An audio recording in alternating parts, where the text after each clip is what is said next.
Happy republic day to all. आज भारत में गणतंत्र दिवस मनाया गया और यह 73वां गणतंत्र दिवस 73rd रिपब्लिक डे हमने देखा। तो हम समस्त देशवासियों को आरवी स्टडी जोन चैनल की तरफ से हैप्पी रिपब्लिक डे। चलिए, रिपब्लिक डे गणतंत्र दिवस अपने आप में इसका एग्जाम पॉइंट ऑफ व्यू से क्या रिलेवेंस है या फिर एज एन इंडियन हमें इन बातों का पता होना चाहिए। तो रिपब्लिक डे जो है वो अपने आप में उसका हिस्टोरिकल सिग्निफिकेंस है, क्योंकि 26 जनवरी 1930 से हमने डिसाइड करा था कि इंडिपेंडेंस डे जो होगा वो 26 जनवरी को ही चुना जाएगा। ऐसा इसलिए क्योंकि 1929 में 1929 में लाहौर सेशन होता है इंडियन नेशनल कांग्रेस का लाहौर में, जिसको हेड करते हैं भारत के पूर्व प्रधानमंत्री, इवन फर्स्ट प्रधानमंत्री भी वही बनते हैं जो कि पंडित जवाहरलाल नेहरू जी होते हैं। और ये मीटिंग जो होती है वो रावी रिवर पे होती है, ये भी आपको ध्यान रखना है एग्जाम के पॉइंट ऑफ व्यू से। तो वहाँ पर पूर्ण स्वराज यानी कि कंप्लीट इंडिपेंडेंस की बात करी जाती है, क्योंकि इसके पहले गांधी इरविन पैक्ट होता है 1928 में, जो कि कंक्लूड करता है डोमिनियन स्टेटस को लेकर के, जिसको रिजेक्ट कर दिया जाता है इंडियन नेशनल कांग्रेस के द्वारा, क्योंकि जो लीडर्स होते हैं वो पूर्ण स्वराज की बात करते हैं, कंप्लीट इंडिपेंडेंस की बात करते हैं। क्योंकि डोमिनियन स्टेटस में क्या होगा कि जो भारत के फॉरेन अफेयर्स होंगे, भारत का जो मिलिट्री अफेयर्स होगा, वो कहीं ना कहीं ब्रिटिशर्स के द्वारा कंट्रोल करा जाएगा। तो इस चीज़ को ध्यान में रखते हुए कहीं ना कहीं हमने पूर्ण स्वराज की बात करी गई। तो ये जो है वो 1929 में हुआ था, इस वजह से पहला जो सिग्निफिकेंस है वह है 26 जनवरी इस वजह से। दूसरा अगर हम बात कर ले तो हमारा देश 1947 कहने के लिए 15 अगस्त 1947 को हमें आज़ादी मिल गई, बिल्कुल, और हम इंडिपेंडेंट नेशन बन गए। 200 सालों से अधिक जो अंग्रेज़ हुकूमत चली आ रही थी उसको हमने पूर्ण विराम दिया, लेकिन वो जो कॉलोनियल लीगेसी थी वो स्टिल कंटिन्यूड थी, क्योंकि स्टिल जो लॉ चल रहा था वो गवर्नमेंट ऑफ इंडिया एक्ट 1935 से चल रहा था, यानी कि हमारा खुद का संविधान नहीं था। तो इस चीज़ को ध्यान में रखते हुए कहीं ना कहीं 26 जनवरी 1950 को हमारा कॉन्स्टिट्यूशन जो है वो एनफोर्स कर दिया जाता है, यानी कि इफेक्ट में आ जाता है। अडॉप्ट 26 नवंबर 1949 को करते हैं, लेकिन फोर्स में कब आता है तो 26 जनवरी 1950, यानी कि भारत का खुद का अपना संविधान हो जाता है। और इंडियन कॉन्स्टिट्यूशन जैसा कि आपको पता ही है लेंदीएस्ट और रिटन डॉक्यूमेंट है, कॉन्स्टिट्यूशन है, इवन लिविंग डॉक्यूमेंट भी इसको कहा जाता है, क्योंकि हमारा जो कॉन्स्टिट्यूशन है वो रिजिड नहीं है, फ्लेक्सिबल है। तो इस वजह से कहीं ना कहीं अमेंडमेंट्स आपको देखने को मिलते रहेंगे। रिसेंटली 105th अमेंडमेंट एक्ट भी देखने को मिला है, इस पे हम एक अलग से वीडियो बना देंगे कॉन्स्टिट्यूशन अमेंडमेंट पे। खैर, रिपब्लिक जो है वो अपने आप में कॉन्स्टिट्यूशन का बहुत वैल्यू है, क्योंकि हमारा संविधान जो है उसको बनाने में 2 साल 11 महीने और 18 दिन लगे, कुल 2 years 11 months and 18 days। वो जो ड्राफ्टिंग कमेटी बनाई गई थी कॉन्स्टिट्यूशन को बनाने के लिए, उसमें डॉक्टर BR अम्बेडकर जो हैं वो चेयरमैन थे, साथ ही 6 अदर मेंबर्स थे, जो कि माधवा राव थे, कृष्णामाचारी थे, साथ ही अल्लादी कृष्ण स्वामी अय्यर थे, सुब्रमण्यम थे। तो ये सारे कुछ नाम आपको देखने को मिलते ड्राफ्टिंग कमेटी के मेंबर्स की, जिन्होंने संविधान को बनाया था। और कॉन्स्टिट्यूशन के कुछ इंपॉर्टेंट फीचर्स की बात कर लेते हैं। तो हमारे कॉन्स्टिट्यूशन में प्रियम्बल है, ये वो प्रियम्बल है जो हमारे इंडिविजुअल्स सिटीजन्स को इक्वालिटी, फ्रेटर्निटी, साथ ही साथ कहीं ना कहीं हमारा इंडियन कॉन्स्टिट्यूशन जो है वो सॉवरिन है, सोशलिस्ट है, सेक्युलर है, डेमोक्रेटिक है, रिपब्लिक है। इन चीज़ों को टाइम टू टाइम प्रियम्बल जो है, जो कि ऑब्जेक्टिव्स रेजोल्यूशन पे बेस्ड है, वो चीज़ें बताई गई हैं।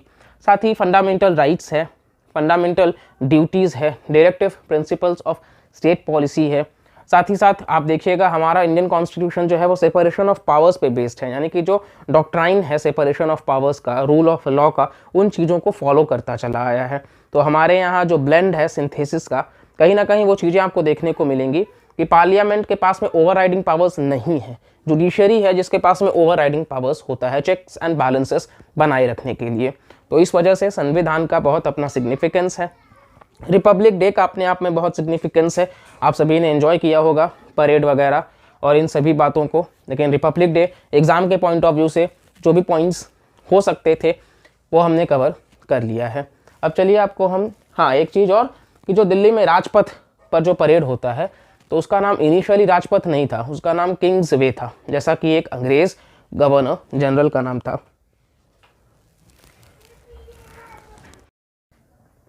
और 1955 में ये किंग्स वे का जो नाम है वो बदल करके राजपथ कर दिया गया, जहाँ पर आपको सेंट्रल लेवल में परेड देखने को मिलेगा, जहाँ पे इस बार 12 स्टेट्स के टेबल प्रेजेंट करे गए थे, झांकियाँ इन शॉर्ट। और इस बार का सबसे खास बात ये था कि 75 इंडियन एयरफोर्स के फाइटर प्लेन्स भी एक साथ आपको परेड का हिस्सा देखने को मिले। चलिए, इस रिपब्लिक डे में इसके अलावा जो एक बहुत अच्छी काम करी जाती है वो है पद्मा अवार्ड्स, जो है वो उसी दिन निर्धारित कर दिए जाते हैं कि पद्मा अवार्ड्स के रेसिपिएंट्स कौन होंगे। तो Padma awards exam point of view से काफ़ी रेलिवेंट हो जाता है। आपको लिए चलते हैं सीधा पद्मा अवार्ड्स के टॉपिक पर। पद्मा अवार्ड्स जो है वो one of the highest civilian awards जो कि भारत सरकार के द्वारा अनाउंस करा जाता है रिपब्लिक डे के अवसर पर। वन ऑफ द हाईएस्ट, क्योंकि हाईएस्ट क्या है, भारत रत्न। तो Padma awards one of the highest में है, सिविलियन ऑनर्स, सिविलियन लोगों के लिए, ठीक है। ये अवार्ड्स जो है वो 3 कैटेगरी में दिया जाता है, पद्म विभूषण, पद्म भूषण और पद्म श्री। पद्म विभूषण जो है वो एक्सेप्शनल और डिस्टिंग्विश्ड सर्विस के लिए, बहुत ही एक्सेप्शनल मतलब लाजवाब काम करना, और डिस्टिंग्विश्ड अलग तरीके से। Padma Bhushan again distinguished service higher order का, और पद्मश्री ये भी डिस्टिंग्विश्ड सर्विस के लिए ही, लेकिन क्रोनोलॉजिकली है। पद्म विभूषण पहले आता है, फिर पद्म भूषण आता है और लास्ट में पद्मश्री आता है। तो टॉप 4 अगर आपको लगाने के लिए आए, जैसा कि काफ़ी सारे एग्जाम्स में क्वेश्चन बेसिस पे पूछा भी जाता है, तो भारत रत्न जो है वो सर्वाधिक है, इसके बाद में पद्म विभूषण है, फिर पद्म भूषण है और फिर पद्मश्री है। नेक्स्ट भारत रत्न के बारे में देख लेते हैं। तो ये हाईएस्ट सिविलियन अवार्ड है कंट्री का, जैसा कि हमने बताया आपसे। तो Bharat Ratna highest civilian award है कंट्री का, और ये दिया जाता है इन रिकॉग्निशन, ध्यान में रख करके, एक्सेप्शनल सर्विस, अभूतपूर्व हमने बहुत ही बेहतरीन सर्विस किया हो या फिर परफॉर्मेंस हमारा रहा हो हाईएस्ट ऑर्डर में किसी भी फील्ड में मानव सभ्यता के लिए। और ये जो रिकमेंडेशंस दिए जाते हैं भारत रत्न के लिए, वो प्राइम मिनिस्टर ऑफ इंडिया के द्वारा दिया जाता है प्रेसिडेंट ऑफ इंडिया को। कौन देता है? Prime minister. किसको देता है? प्रेसिडेंट ऑफ इंडिया को।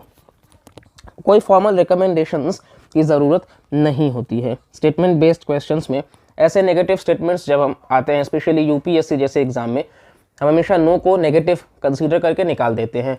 लेकिन ये ध्यान रखिएगा कि भारत रत्न के लिए बिल्कुल no formal recommendations is required, ये ध्यान रखिएगा। नेक्स्ट है, जो नंबर ऑफ भारत रत्न अवार्ड है वो रेस्ट्रिक्टेड है कि एक साल में सिर्फ 3 लोगों को ही भारत रत्न दिया जा सकता है, अधिकतम इससे ऊपर नहीं दिया जा सकता। और टिल डेट सिर्फ 45 लोगों को भारत रत्न दिया गया है, उससे नवाजा गया है, जिसमें खान अब्दुल गफ्फार खान है, जिनको फ्रंटियर गांधी भी कहा जाता है, साथ ही मदर टेरेसा है, जिनको हम जानते हैं फ्लोरेंस नाइटिंगेल के नाम से, और बहुत ही उनका मतलब कंट्रीब्यूशन इमेंस रहा है मेडिकल फील्ड में। नेक्स्ट आते हैं पद्मा अवार्ड्स पे। तो ये इंस्टीट्यूट करा गया था 1954 में, 1954 से, यानी कि तुरंत रिपब्लिक के बाद से नहीं है। ये ईयर आपको ध्यान रखना है 1954, क्योंकि ये 1 लाइनर एग्जाम में ईयर पूछा जा सकता है। और ये अनाउंस करा जाता है रिपब्लिक डे, हमने देखा, और हर साल करा गया है एक्सेप्ट ये ईयर्स आप ध्यान रखिएगा 1978, 79 और 1993 से 1997 तक, यानी कि लगभग 6 ईयर्स तक पद्म अवार्ड्स को डिस्ट्रीब्यूट नहीं करा गया था। हाँ, कुछ रीजंस थे, आप कह सकते हो रीजनल बायसनेस थे, नॉर्थ साउथ का मतभेद चालू था, साथ ही कुछ पॉलिटिकल अपने केओस चालू थे, तो अलग बातें हैं। लेकिन 1954 से चालू हुआ, और ऐसा भी मतलब स्टेटमेंट बेस्ड में आता है कि उसके बाद से कंसिस्टेंटली दिया जा रहा है, या फिर इट इज़ मैंडेटरी कि हर साल दिया ही जाए। तो जनरली यस, बट कुछ एक्सेप्शन है। तो हमने देखा कि 1978 से 79 और फिर 93 से 97 तक इन वर्षों में पद्म अवार्ड्स डिस्ट्रीब्यूट नहीं करे गए हैं। साथ ही सभी लोगों को बगैर किसी भेदभाव के, उनके रंग से, उनके कर्म से, पोजीशन से, किस पद पे हैं, या फिर सेक्स से, डजेंट मैटर, सॉरी यहाँ पोजीशन 2 बार हो गया है, कि पुरुष हैं महिला हैं, इन सब से फ़र्क नहीं पड़ता, सब के सब एलिजिबल होते हैं इस अवार्ड के लिए। हालांकि गवर्नमेंट सर्वेंट्स इंक्लूडिंग दोज जो PSUs में काम कर रहे हैं, वो कहीं ना कहीं एलिजिबल नहीं होते हैं इन अवार्ड्स के लिए, एक्सेप्ट डॉक्टर्स एंड साइंटिस्ट्स। तो ये एक्सेप्शनल वाले आपको ध्यान रखने हैं, क्योंकि स्टेट पीसीएस और यूपीएससी जैसे एग्जाम्स में आपको यहीं से क्वेश्चंस फ्रेम करे जाएंगे। तो बिल्कुल आप इस वीडियो को ईमानदारी से देखिएगा, और बिल्कुल नोट्स हम शेयर कर देंगे टेलीग्राम चैनल पे, आप वहाँ से जा करके ले सकते हैं। तो ये बात का ध्यान रखना है कि किन को नहीं दिया जाता। तो government servants including those working with PSUs, public sector undertakings में, हाँ उसमें एक्सेप्शनल केस में डॉक्टर्स हैं और साइंटिस्ट्स हैं। इसके अलावा कुछ फील्ड जिस पे दिया जाता है तो आर्ट है, सोशल वर्क है, पब्लिक अफेयर्स है, साइंस एंड इंजीनियरिंग है, ट्रेड एंड इंडस्ट्री है, मेडिसिन है, लिटरेचर एंड एजुकेशन है, सिविल सर्विस है और स्पोर्ट्स है। अब इसका अपना ब्रॉडर पर्सपेक्टिव है।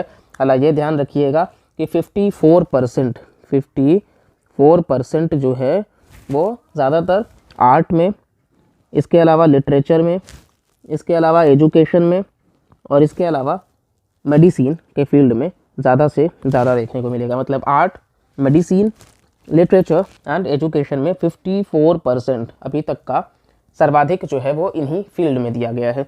1972 वो ईयर है जहाँ पे 148 पद्म अवार्ड्स डिस्ट्रीब्यूट करे गए थे 1972 में, जो कि हाईएस्ट है अभी तक का।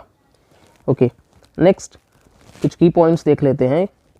ये जो अवार्ड है वो नॉर्मली कन्फेस नहीं करा जाता पॉस्ट्यूमसली, मरणोपरांत नहीं देने की प्रवृत्ति होती है। हालांकि हाईली डिजर्विंग केसेस में एक रिलैक्सेशन होता है, जो कि अवार्ड कमेटी इस चीज़ को तय करती है। साथ ही ये जो अवार्ड है वो प्रेजेंट किया जाता है प्रेसिडेंट ऑफ इंडिया के द्वारा, जिसमें एक सनद होता है, सर्टिफिकेट, जिस प्रेसिडेंट उस पर साइन करते हैं। साथ ही एक मेडल भी होता है उसमें। तो कहीं ना कहीं ये ध्यान रखना है आपको कि कोई उसमें मॉनेटरी बेनिफिट नहीं होता, मतलब कुछ पैसे वगैरह जो हैं वो उसमें नहीं मिलते हैं, सिर्फ एक सनद मिलता है, एक सर्टिफिकेट, जिस पे प्रेसिडेंट ऑफ इंडिया, राष्ट्रपति जो हैं उनका सिग्नेचर होता है, और इसके साथ साथ एक मेडल होता है।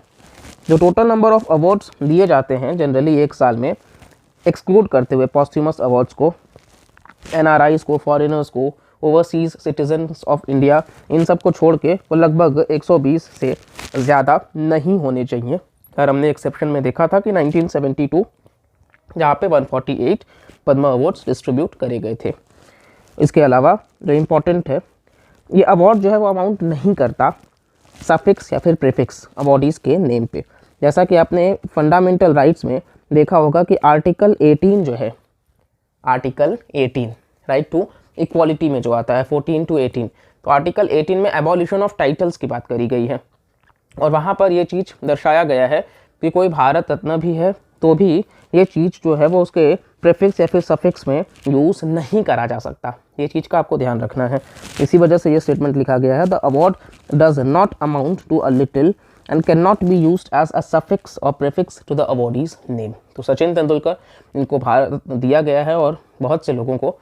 तो हमने देखा कि ये जो भारत रत्न अवार्ड है, इसको वो अपने नाम के साथ टैग के फॉर्म में यूज़ नहीं कर सकते। हालांकि कुछ और भी बेनिफिट्स मिलते हैं, जैसे through out the life time air travel वगैरह, और इसके साथ साथ कहीं ना कहीं मतलब ज़रूरत पड़ने पे सिक्योरिटी वगैरह। तो ये सारी अलग बातें हैं, लेकिन ये ध्यान रखिएगा कोई मॉनेटरी बेनिफिट नहीं मिलता। और साथ ही ये सफिक्स या प्रीफिक्स के तौर पर अपने नाम पे नहीं लगा सकते, क्योंकि यूपीएससी में ऑलरेडी प्रीवियस ईयर क्वेश्चन में से एक क्वेश्चन ये स्टेटमेंट बेस्ड में रहा है। तो इस वीडियो को बहुत ही आपको डिटेल में देखते चलना है। चलिए नेक्स्ट आते हैं, कौन डिसाइड करता है। पद्म अवार्ड्स जो हैं वो प्रधानमंत्री के द्वारा बताया जाता है प्रेसिडेंट ऑफ इंडिया को, और प्रेसिडेंट ऑफ इंडिया जो है वो डिस्ट्रीब्यूट करते हैं। ये तो हमने देख लिया, लेकिन ठीक है, उस बीच डिसाइड कौन करता है। तो जो भी नॉमिनेशंस रिसीव करे जाते हैं पद्म अवार्ड्स के लिए, उसके पीछे एक पद्म अवार्ड्स कमेटी होती है, जिस कमेटी को प्राइम मिनिस्टर हर साल बनाते हैं। ये ध्यान रखना है, constituted by the prime minister every year, हर साल बनाया जाता है इस कमेटी को। बहुत इंपॉर्टेंट कीवर्ड है, क्योंकि जनरली हमें लगेगा कि मतलब ठीक है अभी 5 साल के लिए बन गया है, लेकिन नहीं, यहाँ हर साल उस कमेटी को प्रधानमंत्री जी के द्वारा बनाया जाता है, पद्म अवार्ड्स कमेटी। और ये जो पद्म अवार्ड्स कमेटी है, इसको हेड कौन करता है। स्टेटमेंट बेस्ड में अगेन ऑप्शन दे देंगे प्रधानमंत्री ही, और हमें लगेगा कि हाँ वो बनाते हैं तो वो सही होगा, लेकिन नहीं, इसको हेड करते हैं कैबिनेट सेक्रेटरी, जो टॉप मोस्ट रैंक के IAS ऑफिसर्स होते हैं, जो कि जिस एग्ज़ाम की प्रिपरेशन बहुत से लोग यहाँ पे कर रहे होंगे। तो जो ड्रीम जॉब भी होगा तो कैबिनेट सेक्रेटरी हाईएस्ट होता है, क्योंकि हमने देखा है वो मतलब हायरार्की के बेसिस पे 15-20 साल लगभग लग जाते हैं तो वहाँ तक जो पहुँचता है। तो कैबिनेट सेक्रेटरी जो है वो हेड करते हैं। इसके साथ ही होम सेक्रेटरी होते हैं प्रेसिडेंट के, और 4 से 6 element persons as members, eminent persons जो होते हैं वो मेंबर्स के फॉर्म में। तो ये आपको रटना नहीं है, सिर्फ ये ध्यान रखना है कि हेड कैबिनेट सेक्रेटरी के द्वारा किया जाता है, बस यहाँ से सिर्फ ये ध्यान रखना है। बाकी इस कमेटी को प्रधानमंत्री बनाते हैं, हर साल बनाते हैं, ये भी ध्यान रखना है आपको। चलिए नेक्स्ट आते हैं, रिसेंटली पद्म विभूषण जो अवार्ड्स अनाउंस करे गए हैं उनको देख लेते हैं।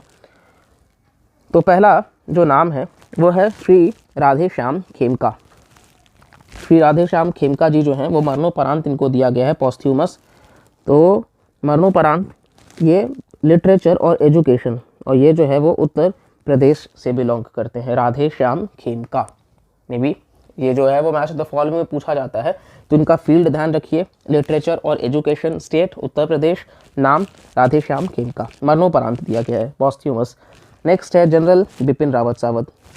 जनरल बिपिन रावत साहब बहुत ही दुखद घटना में उनकी मौत हुई, और साथ ही साथ भारत के पहले CDS chief of defence staff, तो उनको भी पॉस्थ्यूमस सिविल सर्विस के लिए उनके दिया गया, और वो बिलोंग करते हैं उत्तराखंड से। नेक्स्ट है मिसेस प्रभा अत्रे।